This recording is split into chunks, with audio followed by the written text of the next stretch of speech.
Good morning. No?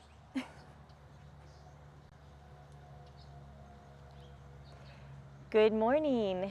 My name is Melissa Adylia Calasanz, coming to you from beautiful Tree of Life Nursery in San Juan Capistrano. I'd like to introduce myself before we begin. I am a certified yoga therapist, a yoga instructor, a health, wellness, lifestyle, and movement educator. And most importantly, I am a California native plant education and outreach specialist. And today I am going to be sharing with you the connection between California native plants, mindfulness practices, and yoga. So before I begin this informal, formal presentation and practice, I will invite you to just take a moment and breathe in deeply. Let it go, perhaps 2 more times.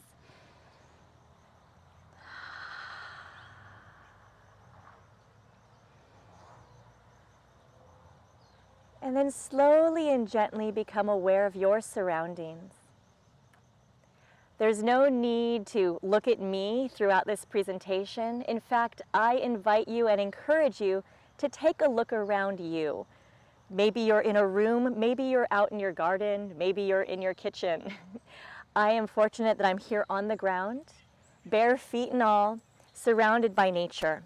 And we're so happy to be able to bring the beauty of nature to you from the grounds here at Tree of Life Nursery. So today, I'm going to be answering some questions I posed the other day. And the question was, what does California native gardening, mindfulness, aromatherapy, and yoga all have in common? I'll let you think about that for a moment. And as we're waiting for more people to come in, I'm going to look to Kevin for one moment. There's a wonderful human being behind the scenes right now who helped put all of this together. We did this at the last minute, and we're hoping this is coming to you clearly. Kevin, he gave us a thumbs up. We're just making sure people are finding their way in and finding their ways to the links. So you'll see me kind of move around a little bit. And the reason I'm doing that is I'm connecting to the earth. Yeah? Some of you may not have the opportunity to get outside quite as much as you'd like. Maybe some of you have not gotten a chance to do that in a while. So what I'd love for you to do is take a moment and just listen.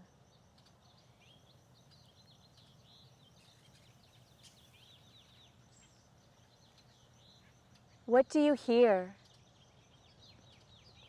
Perhaps you're hearing sounds from our recording, this live stream.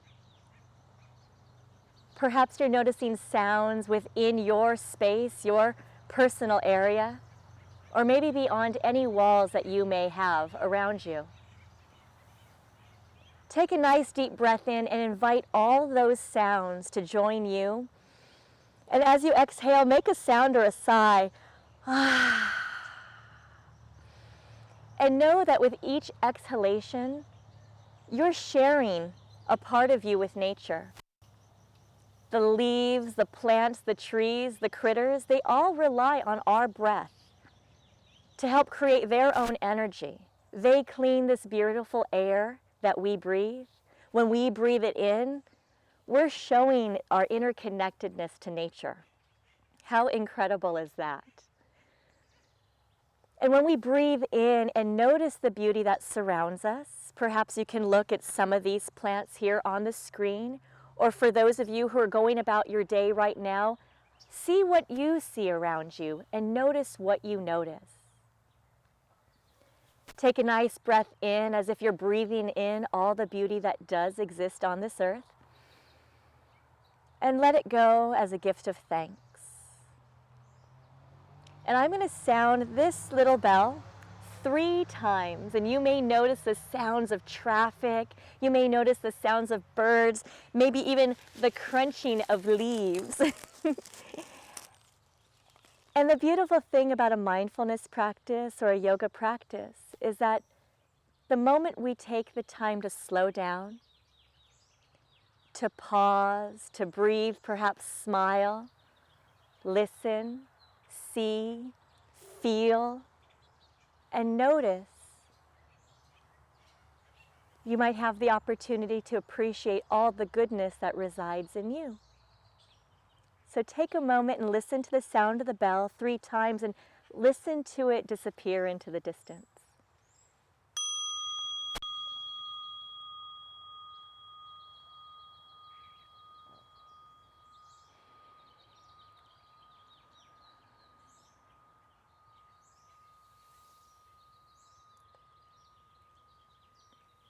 Breathing in, and breathing out.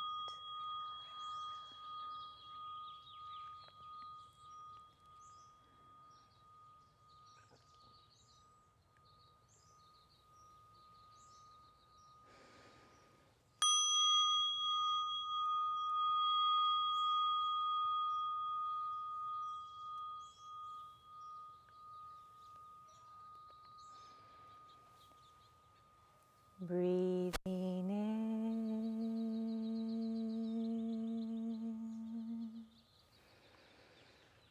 breathing out.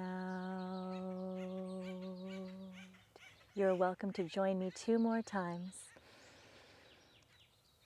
Breathing in,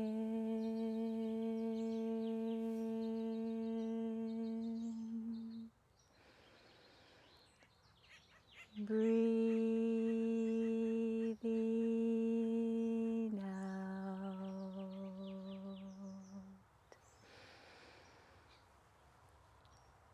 Breathing in,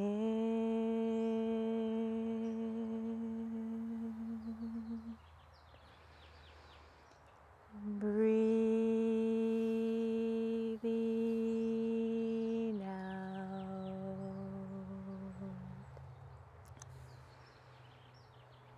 Coming back to a natural, easy breath, noticing what you notice. Perhaps allow a smile to come to your face. Thank you so much for joining us this morning as we begin this exploration of California native plants, aromatherapy, mindfulness, and yoga. Now, for those of you who arrived thinking, where's the yoga mat? Where's the cute little fashionable yoga outfit? Well, let me tell you, we are in the original yoga studio, the most pristine and perfect yoga studio, and that's the studio of Mother Nature. Mother Nature holds all the knowledge that we need to understand how to connect with the goodness that surrounds us and within us.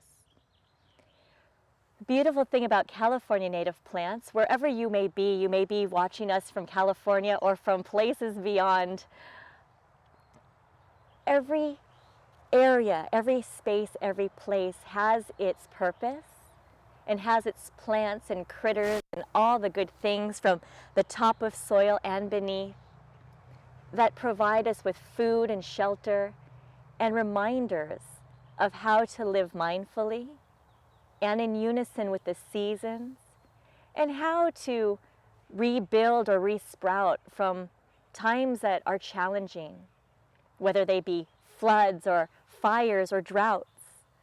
We're no different than these beautiful plants here that surround us. Think about it. If you've ever had a garden or tried to grow something, sometimes we start doing more than we need to because we're so excited to get something going in the garden. And then we lose a few plants and wonder why we get too many critters and we don't know what to do, and we start going down rabbit holes trying to find out information to deal with pests or disease or the dying off of living things. But when we slow down and we seek the wisdom of those who've been here longer or who've been here before us, like these plants, we have the opportunity to learn lessons that help support ourselves. Those of you who've worked with me before know that I say that we're nothing different than an internal composting system walking around.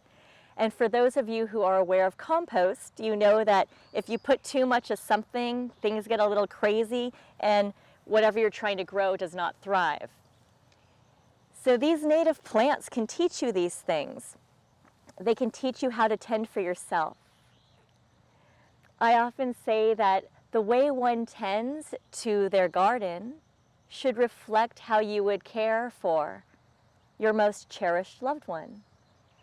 And that is with daily interest, with compassion, with kindness, with love, respect, and most of all, patience. A mindfulness practice or a time where you breathe in, as you may see people doing in yoga and meditation, and you breathe out mindfully. Those moments of pause allow you to create those conversations with nature and with yourself. So using nature as metaphor to teach about the reciprocity that is required to live healthy, mindfully, and compassionately. So now, what does this all have to do with native plants and aromatherapy? A lot. So, before we begin on the subject of aromatherapy, I want to give a little disclaimer. Any of the information that I'm going to be sharing is just information. I encourage everybody to search the advice of their trusted licensed healthcare professional or licensed aromatherapist, and be as skeptical as you are curious about anything I share about aromatherapy and the healing and therapeutic properties of connecting with nature. So wherever you may be, and what you can also do is maybe even hit my little Instagram. I put this up recently because of what we're going through right now. I'm at Melissa Adylia on Instagram. And I posted some little snippets. The last 4 frames or 5 frames are 30 and 60-second snippets where you can view nature and some of the plants here. You'll probably recognize this in one of the scenes. And if you can see this, what I'm holding here is a little container with 4 different vessels. And each vessel contains one specific plant with several cuttings from each plant, except for the one right here. And there's only one cutting here, and I'll tell you what these plants are. Now, aromatherapy. What is aromatherapy? We can get very technical, but I'm going to keep it very basic today, and I'll let you become curious and passionate about finding out more or sending some messages and comments and questions, and we'll be happy to answer them after this live stream has completed. So aromatherapy, breathing in, using plants, essential oils, and the therapeutic properties of plants to help bring ease to someone's life or use for medicinal purposes. Today we're going to be talking about the multi-sensory, sustainable, and ethical uses of native plants for an aromatherapy and mindfulness practice. The beautiful thing about using live plants for aromatherapy is that you get a multi-sensory experience, yeah? So you get to look at a plant, you get to touch the plant, you can even hear the rustling of the leaves, and then you can inhale the fragrance. Now there's enough evidence and research out there now that does lend to aromatherapy practices to help with things like stress, sleep, and mood management concerns, chronic pain. People are also using things like aroma and multisensory therapy with native plants or other plants to help with things like cognitive impairment, things like Parkinson's, dementia, ADHD. So if you take a look at any of the small, slow panning images that you might see on Instagram, either for Tree of Life or on my Instagram, if you take a moment and you come in close to a plant and you notice its normal habit, what might that be? How does it grow? What shape does it grow in? How many leaves, how many branches, how many stems? The geometry before the plants begin to flower, the colors, the textures, and looking at the underside of a leaf, the underside of a flower. And ask yourself, when is the last time you looked at the underside of a leaf or a flower? Some of you, I'm sure, have already done that this morning. But for those who haven't had the opportunity, do that. And thinking about that, looking at the underside of a leaf or a flower, ask yourself, when is the last time you took a deeper look within? All the goodness that does reside in you, all the wisdom and knowledge from all the good, the bad, the loves, the losses, the flowering plants, and sometimes when they die. And then breathe in all the goodness that surrounds you. Now, for those of you who have a plant around you, or maybe the smell of fresh laundered clothing, or snuggle up to a loved one or a pet, breathe in that scent, breathe in that aroma. And I bet just by hearing those words right now, something came to mind. And understanding that when we breathe in, our sensory and olfactory, the senses of smell, have a way of recalling memories, emotions, places, spaces, and connections. And even for those who have lost their sense of smell, recalling fragrances have been shown to help activate different parts of the mind. And also the act of breathing in slowly and slowing the exhalation. There's enough evidence to support that this does help support and calm one's nervous system. A balanced and calm nervous system, a supported nervous system, again, helps things like stress, chronic pain, sleep, and mood management. And when you breathe, sometimes we add a smile to it and your breath comes in differently. So when we look at plants and we get curious and we bow down and we get close to the earth, we're moving our mind, we're moving our breath, and we're moving our body. What's more advanced of a yoga practice than that? Some of you who came here for the yoga may remember hearing maybe one of your instructors saying that the physical practice is what prepares us to sit in meditation. But also know that in mindfulness practices, there's lots of moving meditations like walking meditations, working meditations, cleaning and cooking meditations. So think of gardening. People say gardening, it looks so relaxing, so boring to some people. But what most people don't realize is that when we are mindfully moving throughout the garden, try not to trip over a cute little ceramic planter or hit the flowers or get attacked by bees. When we move slowly and mindfully, we engage a lot more muscles in our body, and we have to be completely connected to the earth and what surrounds us. And the focus of the attention for an extended period of time helps with calming the nervous system, mobility, awareness. You can use fun words like proprioception. Ask these later if you want.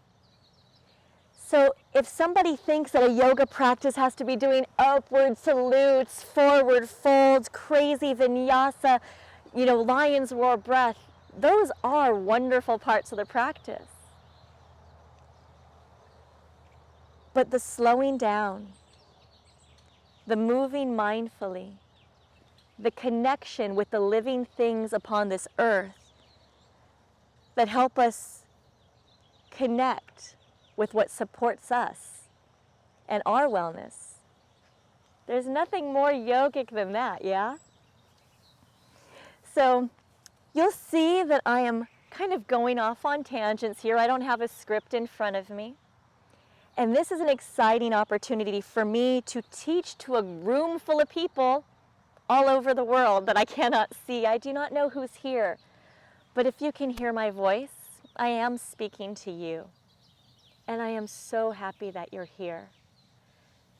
Because anyone who's interested in connecting with nature, wherever you may be, you are very, very much an important part of the beauty that surrounds us on this earth. So, take a look, take a listen, breathing in and breathing out. Where does your gaze go? Does it rest? Does it wander? And knowing that there is no right or wrong way to participate, view, or experience this practice, this presentation. And let that be known that there's no right or wrong way to participate, experience, or enjoy a mindfulness practice, a meditation practice, or a yoga practice. And the only way you'll know that is by connecting with you, your mind, your body, your spirit, and your intention. So when you start connecting with the other living things on this earth, it becomes a really exciting adventure. So I'm going to talk about a few of the plants that are in front of me, and then we'll get to go into that multi-sensory aromatherapy practice just a little bit more.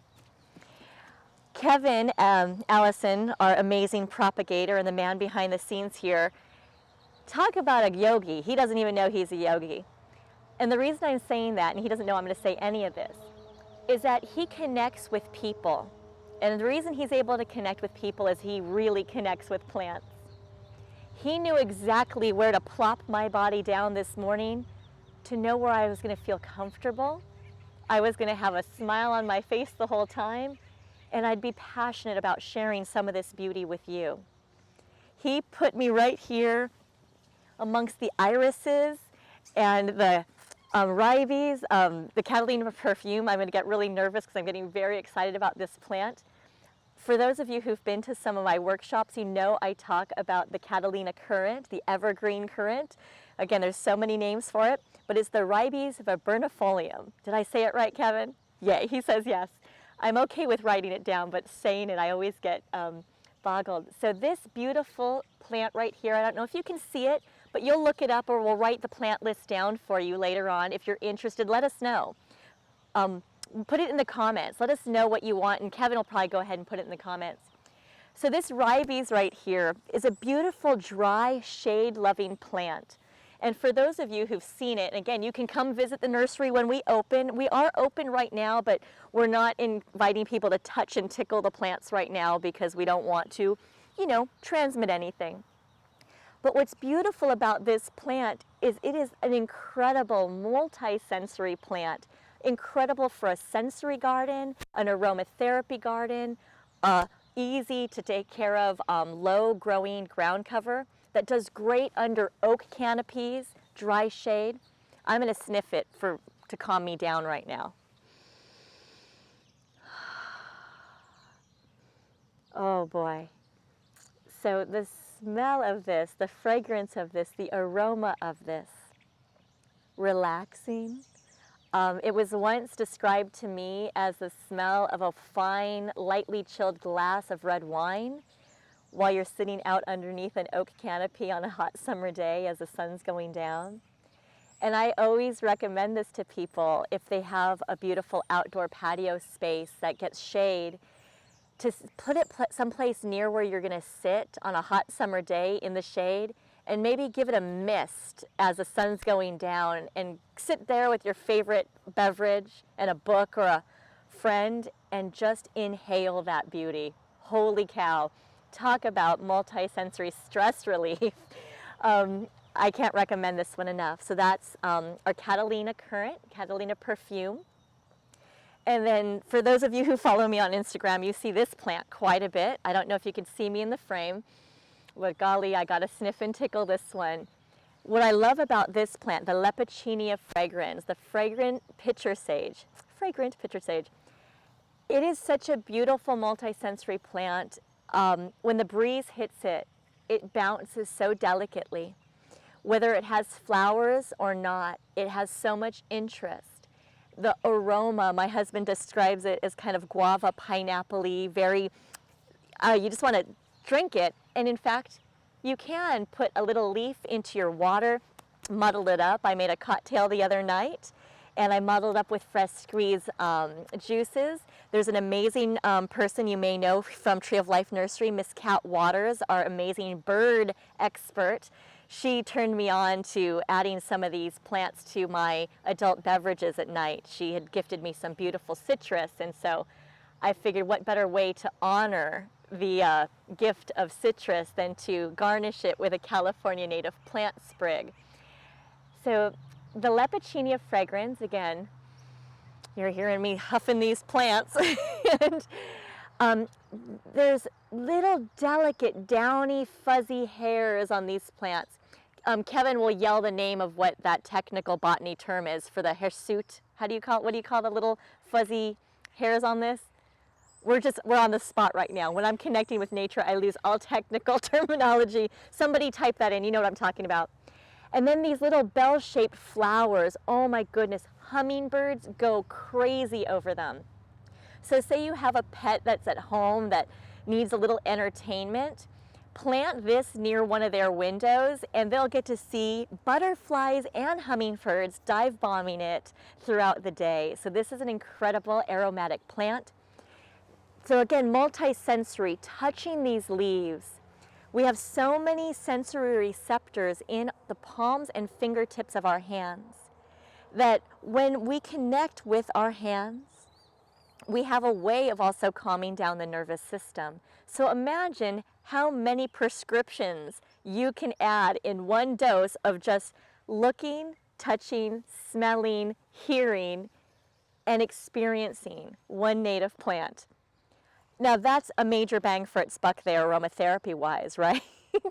One $9 plant, even if you, and again, we want you to keep these alive, even if by chance it doesn't make it, it'll last at least 4 to 6 weeks if you forget to water it. So 4 to 6 weeks for $9 of aromatherapy versus spending, gosh, only knows how much on a vial of whatever.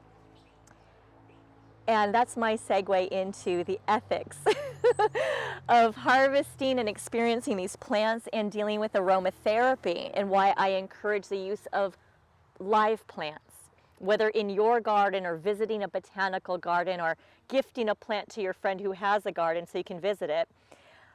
I really encourage anyone and everyone to not pick any plants or flowers or seeds in the wild, no matter what.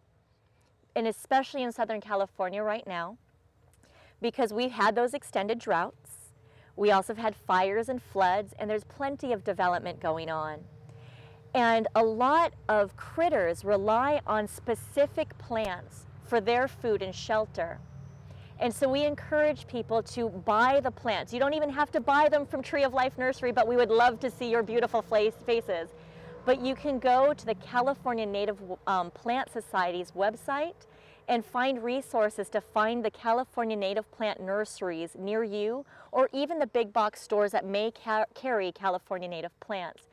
So I encourage everybody to grow your own, or get a friend and come and visit their plants and enjoy them. And I can guarantee if you have a friend who has a native garden, they'll always have trimmings and clippings that they'd be happy to share with you. In fact, I do, so let me know. These are clippings from my garden. So coming back to more of these plants and talking about the reciprocity and the respect and the value of them and how we should use them mindfully.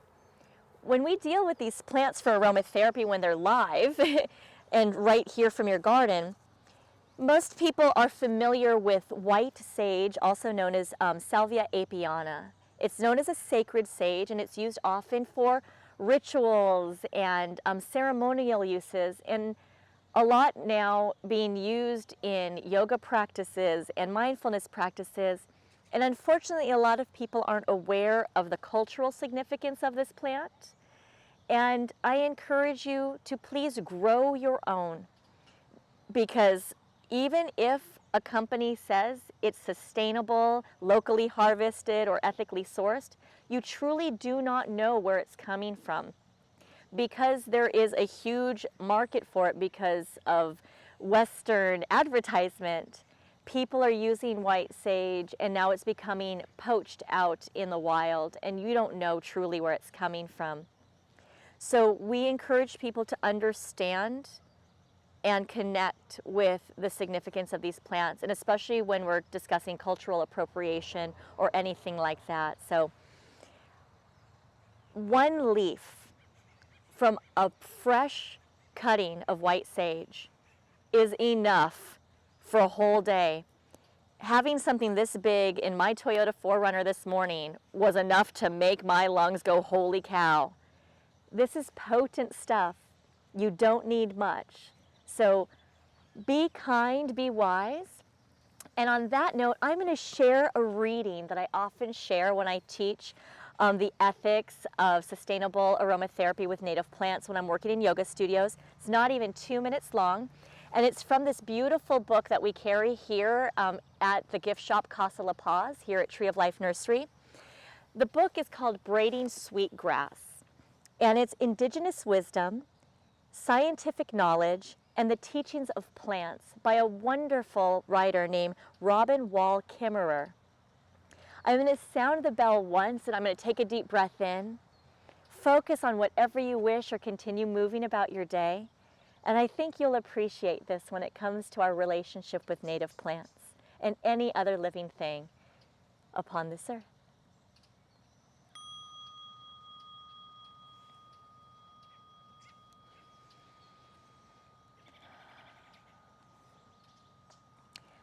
So reading from Braiding Sweetgrass, the chapter The Honorable Harvest off page 183. The guidelines for the honorable harvest are not written down, or even consistently spoken of as a whole. They are reinforced in small acts of daily life, but if you were to list them, they might look something like this. Know the ways of the ones who take care of you, so that you may take care of them. Introduce yourself. Be accountable as the one who comes asking for life. Ask permission before taking. Abide by the answer. Never take the first. Never take the last. Take only what you need. Take only that which is given. Never take more than half. Leave some for others. Harvest in a way that minimizes harm. Use it respectfully. Never waste what you have taken. Share. Give thanks for what you have been given, and give a gift in reciprocity for what you have taken. Sustain the ones who sustain you, and the earth will last forever.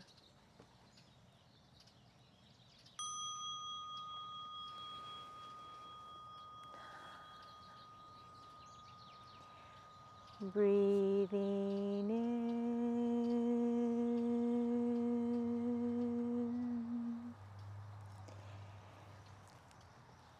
breathing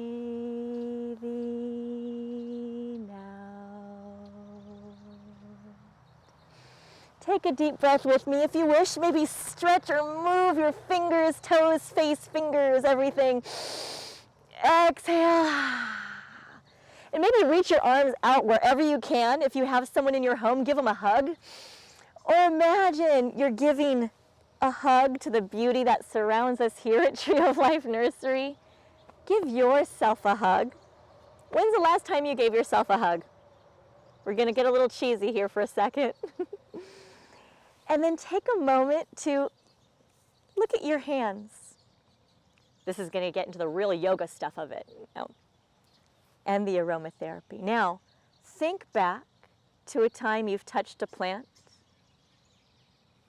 and then you smelled your fingers. Well, I'm sure you've done it, even not in a garden. You've cooked, right? You've touched garlic, you've touched onions, you've touched those things. Guess what? You have nature in your home. I bet you have a piece of vegetable or fruit or something in your house that contains those things. So tonight or today or this morning, touch something alive, something that came from the earth, something that came from the ground, yeah? And now look at your hands. Now for those of you who garden, this might be of value to you. Go ahead and, hopefully this doesn't sound too bad on the microphone, start rubbing your hands together. You may feel a wiggle and a jiggle in your body. If you're standing, you may feel a wiggle and jiggle in your cheeks. I'm talking about the top front cheeks, not the bottom low back cheeks. Well, you know what I mean. And even just imagining that, you know what I'm talking about. So feel this wiggle, jiggle, and shake, and feel the friction in the palms of your hands. What happens to your breath as you do this? What happens to your shoulders, your ribs, your belly? Now, if you'd like, smile, lift your eyes, drop your gaze, look from side to side. For those of you who do have an extensive or long or learned yoga or mindfulness practice, you know what these are. For those of you who are going, what is this lady doing? You're doing some of the more advanced stuff. Now slow the hands down. And notice what happens to your breath. Notice the temperature and texture of the palms of your hands. Keep breathing and noticing the temperature and the texture of the atmosphere that surrounds you. Now, for those of you who garden, have you ever come in from a long day of weeding or pruning and your hands have felt like, oh my goodness, what happened? So here's a little reminder that we have to check in with our garden every so often, or else the weeds come in, yeah? If we don't mindfully move our hands first and maybe invite them to the party, warming them up, connecting with them first, asking our hands, hey, is it cool that we go out in the garden and we pull weeds all day? Do we use the pruners? Do we use whatever? When's the last time you warmed up your hands before working in the garden? You may notice that I'm rocking forward and back, sitting upon the ground and rocking while warming up your hands. It's a great way to get your body ready for the task at hand. Now, for those of you who are watching, I'm going to ask you, are you an endurance athlete? You all have better said yes, because guess what? We are all endurance athletes. And we are in a sport called life. But the trick here is, I don't want to get to the finish line first, you know? And to ensure that we don't get to the finish line first, we have to check in with this amazing tool that takes us into the garden, that houses our mind, our breath, our spirit, and our intention. So before we go out into the garden, and I'm going to probably come out of frame for just a second, I'm barefooted. I walk through the garden. I walk and I weed through cactus, barefooted and oftentimes without gloves. There is nothing more mindful than having to weed between a cactus. I'm sure some of you know what that's like. Or to not get dive bombed by bees and have them mad at you. But the way I'm able to do that is by first connecting with the body first thing in the morning. Just like if there's been a time we haven't been able to go out into our garden, 5 days later you're like, oh my gosh, there's all these critters. We have to look at the underside of the leaves. We have to feel and connect. And when we warm up our hands first thing in the morning or before heading out to the garden, we feel so much more. For those who've weeded different types of grasses, after you've done it enough times and over the years, you don't even have to see. You can feel which grass bunch you're pulling and which ones to leave. And then while you're there, you come in and you smell your clothes and you smell like the garden. you can't bottle that experience up into a vial this big. The multi-sensory therapeutic healing benefits of connecting with nature or even hearing stories about nature. That is yoga, yeah? For those of you who know yoga, you know, do no harm. Focus, drawing in of the senses, drawing out of the senses, all those things. Enlightenment, I can get all technical, but it's not necessary. The breath work. So another plant. Let's get to another plant here. So I have 2 buckwheats here. You probably can't see them on the screen, but I love using buckwheat as a multi-sensory plant. Many people have actually not gotten down and actually sniffed buckwheat, but to me, it just smells like the word clean, not like fake Febreze scent. Oh, I shouldn't say brand names, I'm sorry, but not a fake scent you can buy at a package. It's this clean freshness that is almost like a clean slate. And when you get close to a little fluffy bit of buckwheat, now this is 5 different trimmings of buckwheat here. I don't know if you could see it in the frame, but I'll do what I can do, especially since it's so light. So mindfully trimming, mindfully arranging, touching, smelling, hearing. Nothing calms the nervous system down better than that. Taking only what I need, sharing what I have, and thanking the plants. And oftentimes when they dry, I put them right back in the garden as my mulch. I don't use any herbicides or pesticides in my garden. I let the plants do the work for me. So Artemisia tridentata, this one here is another one of my favorites. If you're on my Instagram, you can see this all the time. This is another aromatic plant, another sacred type of a sagebrush, often used similarly to the Salvia apiana. It's a big basin sagebrush. It is a staple food source of the native sage grouse, well, you can find these all over, not even just in California. There's Artemisia tridentatas all over, but this is very highly aromatic. It's known kind of for its antiseptic and antimicrobial and bacterial properties. And it's a real fun plant. It can handle really harsh environments, but it also does seem to thrive even in shady places, I'm realizing, on my property. So we've got that one here. Also on my plant list, we've got desert lavender, which I'll bring into frame here. This one's a really fun one. If you ever had a chance to come visit the nursery, desert lavender is so adorable, and it can handle blazing hot sun, incredible winds. The one here on the property that we have out, in one of the retail spaces, it has frozen a couple of times. It's been hacked down to the bottom, and it comes back so fast. And it has the tiniest little flowers that the hummingbirds absolutely love. I believe it's also a larval food source for so many butterflies. I think Kevin has a question or a comment. No? You're good? But aromatic, really pretty, and it is it's one of those moonlight gardening multi-sensory plants. I think it's a beautiful patio plant if you're going to be outdoors near a place where you can uplight it and see its open frame. It's a great plant if you want to start practicing your pruning for the first time. It's very forgiving. So again, beautiful multi-sensory plant, aromatic, medicinal. Cleveland sage, another one, our Salvia clevelandii over here. I cook with this. It's a very strong, pungent plant. It's really great if you do eat game, chicken. I also make croutons with it, any of my old bread.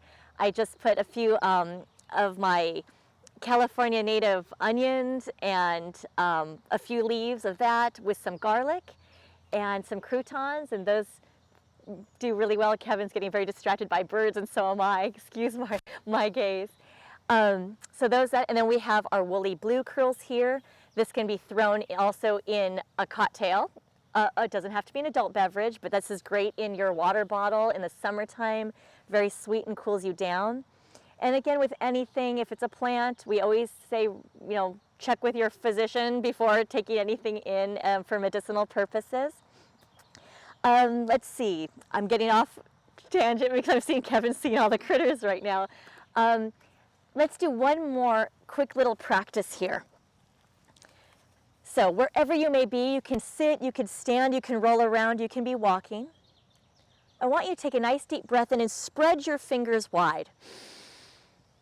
Exhale, curl the fingers in gently, and your thumbs are up kind of like you're going, hey, like old Fonzie. Put the thumbs over the knuckles, over the knuckles, and then gently tuck those knuckles underneath your chin. Now take a deep breath in. Exhale here.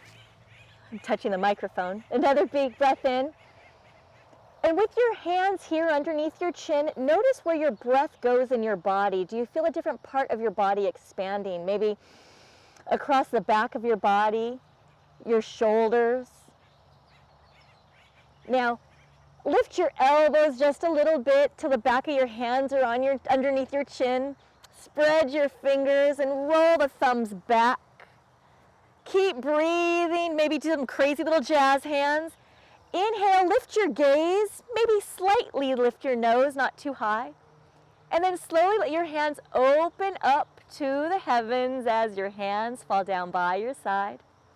Gaze down towards the earth or in your lap, and oh boy, a bird just dropped something in front of me. And inhale, spread your fingers, lift your hands as high as you wish or out. Exhale, you're going to do that hug thing again, and now feel your fingertips on the backs of your shoulders or on top of them. I'm trying not to squeeze that microphone. Breathe in here, lift your heart. Keep your heart lifted as you gaze down. Now you can spread your fingers as you lift your gaze up. See what you see. Imagine you're outside here with me if you're indoors. And down. We're going to do that one more time. Inhale, and you're going to let your next exhale go with a sigh. Now just breathe easy and notice what you notice. Now look at which arm is on top. Smile at it and say thanks for taking the lead. Inhale, reach your arms out or up again. Lift your heart, lift your gaze. And then re-wrap those arms. Now, who gardens thinks that they might be able to benefit from doing this next time before they go out there? Because you know when you bow down and squat and reach, sometimes we haven't woken up the muscles in our neck and our shoulders and our hands. So imagine, inhale, spreading fingers, lifting heart, lifting gaze, smile at the sky. Exhale, gaze far off into the distance before your gaze comes to the earth. Let's do it one more time for good measure. Inhale, spread fingers. Lift the corners of your lips into a smile if you wish. Let it go with a sigh. And release your hands down. And notice your breath now. Softening your gaze maybe, relaxing eyes, forehead, cheeks, and jaw. And imagine you can breathe in the fragrance of your most favorite flower, most favorite plant, or maybe your favorite thing is if it's a person, a plant, a loved one, a person, whatever. And listen. What do you hear? What do you see? What do you feel? What do you notice? And before we close this out, feel free to move around as much as you wish. And if you want a more exciting, physical, dynamic yoga practice next time, let us know. Put it in the comments. I'll be happy to share that with you. I have been studying and teaching yoga since 1990. I've been on this earth for a while. We can do whatever you wish. But I have a little something for you to think about to help you to connect with nature. In yoga and mindfulness practices, oftentimes there is a recitation of text, whether it be to yourself in your mind or out loud to friends, community, or I read to the plants in the morning. Some of you guys already know that when you see me doing my meditations in the daytime. There's a beautiful butterfly that just landed over there. I wish we could move the camera. Settle in wherever you are. You're welcome to view the pictures on Instagram and zoom in and out, or just see what's going on here. Please don't focus on me. I am not the focal point here. But as I read these words, I want you to imagine you're reading them to yourselves or saying them to yourself. And think about them. I'll sound the bell once, I'll breathe in, and I'm just going to read this very slowly. I'm going to take off my glasses so I can do it better. And ask yourself these questions.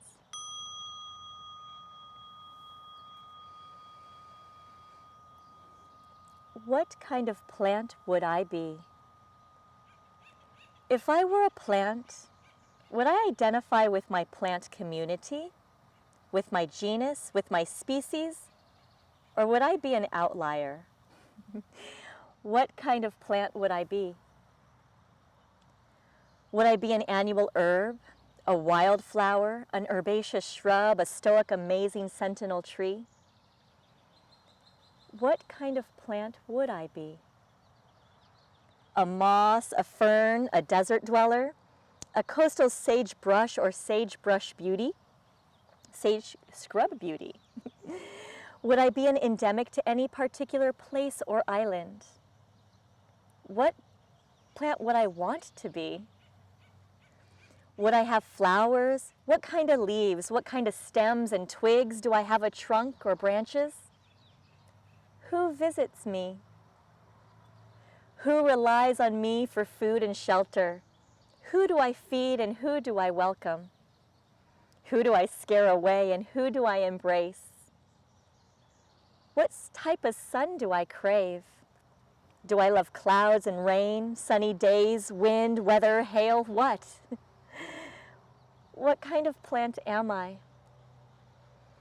If I were a plant, who would I be? Oh, there are so many beautiful plants in this world. How do I choose?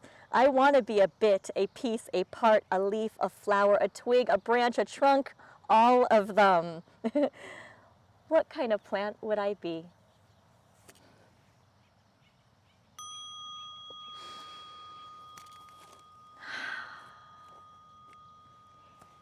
If you'd like to join me saying breathing in, breathing out 3 times, feel free. And we'll take some questions and answers in a moment.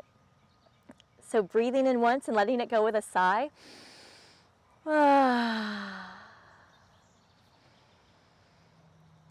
Breathing in.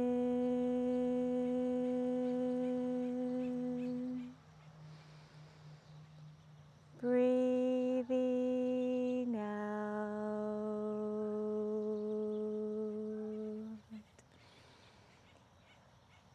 Breathing in.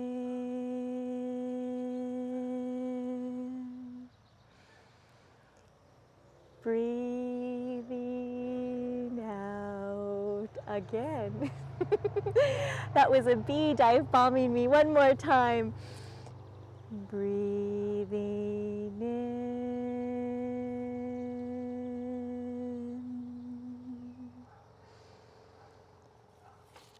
Breathing out. Thank you, thank you, thank you for all of you who joined in live and all of you who may be watching the recording. And I would love to know if anyone has any questions, and Kevin will type them in. I think he was trying to tell me something, but I hadn't focused my eyes yet. No questions. Do we have anyone still with us? Did you notice any questions at all earlier? Well then, I'm going to add a few more little fun things about nature, California native plants, the therapeutic properties that they offer multisensory wise when we're breathing them in, mindfulness and yoga practice, our native plants, or any plants from wherever you are, can teach us also about the cycles of life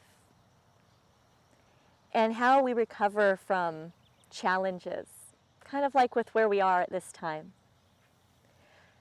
Plants teach us that nothing lasts forever, and that's okay. And that as things age and things transform and as things grow, we can find beauty in all of it. What I'm holding here right now, some of you may be able to guess, I don't know if you can tell in the screen here because we don't know what the lighting's showing us right now. This here is one of the harder stems of white sage, the Salvia apiana. Right before it's going to go ahead and flower, it's part of the stalks. My stalks at home, this is from my home, they're 7 feet tall right now in my driveway. And I like to trim them so we don't attack them with the cars when we drive in. And these beautiful, dried, hard stems of the white sage also have its place and its purpose. Though it's old and it's been trimmed, they have hollowed ends in some places. I like to cut these little pieces and leave them in piles along parts of my garden, kind of as my mulch and to keep the neighborhood cats from using as a cat box. But also, sometimes solitary bees have been known to use those little hollowed out spots to create their little homes. Also, if you have a little cutting from your stem of your white sage, I promise you, even a year from now, if you grab it and you rub it, it is going to smell fantastic. It also becomes very soft. I sometimes have a smaller piece of this in a pocket. In the wintertime, I'm always rubbing something in my pocket. And it's either stems of white sage, Artemisia tridentata, or the Condia emerai, or Hyptis emerai, the desert lavender. The textures of each of these stems also have so much to give. The texture, the fragrance, and the weight of these stems can offer really exciting mindfulness practice too. And that's why sometimes doing flower arranging can be known as very relaxing and therapeutic in therapeutic horticulture practices. Not only is the mindfulness that is required to create an arrangement or to gently cut without harming critters or the plants, arranging them, finding symmetry and beauty is a really fun practice for calming the nervous system, relieving stress, that can also then help people who are navigating life with chronic pain or sleep issues. And if you have no problems, it just makes you smile and it makes you smell good when you come back into the house. So thank you for letting me share some of my favorite plants. I forgot to share the Artemisia californica. This is California's sagebrush. Cowboy cologne. My husband is always getting a kick out of that because I always point to him and go, "What is it?" And he says, "Cowboy cologne." It smells so good. Rubbing up against your plants in the garden. Who needs to buy perfume? If you have any questions or if there's anything you'd like for us to share here at Tree of Life Nursery as we're going through this time and maybe you can't get out to the garden, let us bring the garden to you. I will be happy to share my favorite plants. You can ask Kevin what his favorite plants are. If you'd like to see anything else here at Tree of Life, on these Saturdays when we're used to showing these workshops, become a part of this collaborative effort, just how we are collaborating with nature and supporting it. Let us know what you need. And on that note, I will be wishing you guys a happy, healthy, and beautiful day. Thank you so much.